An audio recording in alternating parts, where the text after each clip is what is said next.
Nagpunta kami sa Crosswind Tagaytay para lumapang ng Japanese food. Amazing! Pagpasok namin, nilagpasan namin ang Coffee Project, Cafe Viola, Ruin at Napa. Siyempre, dito kami napadpad sa New Hidden, Switzerland and Californian-inspired cafe sa Windmill, Lausanne.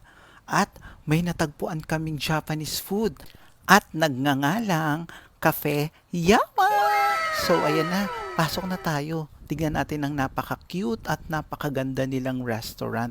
Talagang kala mo, nasa Japan ka. Amazing! Irishaymashe, siyempre, ito ang kanilang menu. Pero may bibigay naman silang menu sa table mo.